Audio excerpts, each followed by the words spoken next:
Bonjour, c'est Romain. Dans cette vidéo, je vous montre le fonctionnement des statistiques des chiffres d'affaires, ainsi que la rétrocession et la redevance de collaboration.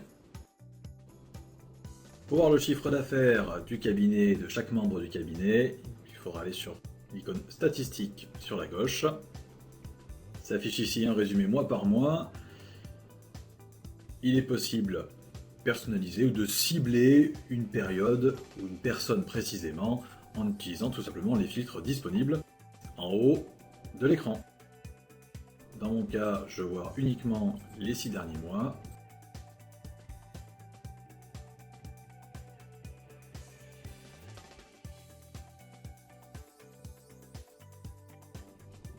S'affiche en haut le chiffre d'affaires uniquement des séances qui sont planifiées, qu'elles soient facturées ou non. Et en dessous, le chiffre d'affaires qui correspond aux séances uniquement facturées.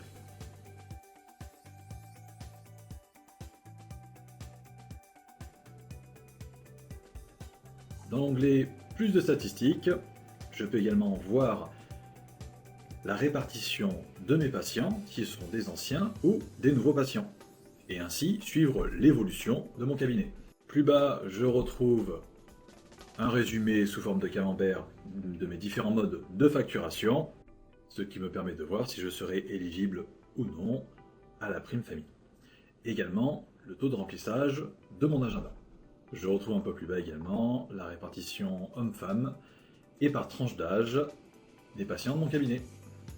Je peux, si besoin, exporter ces données sous format Excel ou PDF.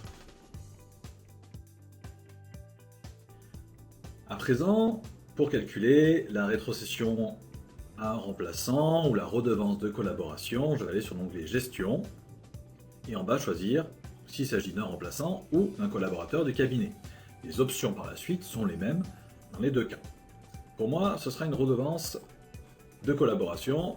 Je vais sélectionner mon collaborateur Clément. Je souhaite voir la redevance qu'il va devoir pour le mois d'août. Je vais prendre en compte, dans mon cas, la totalité des séances, qu'elles soient facturées ou non, sinon je mets uniquement l'option pour les séances facturées. Est-ce que je souhaite mettre un montant fixe à cette redevance? Pour moi, ce sera un pourcentage. Je souhaite que cette redevance soit de 20%, toutefois, je souhaite rajouter des exceptions afin de lui prendre un pourcentage différent.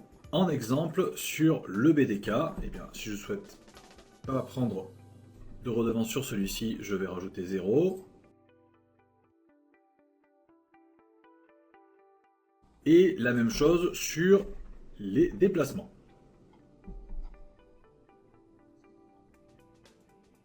Si j'ai terminé et que cela me convient, je peux à nouveau exporter les données, fichier Excel ou PDF. Dans mon cas, je veux juste les visionner en PDF.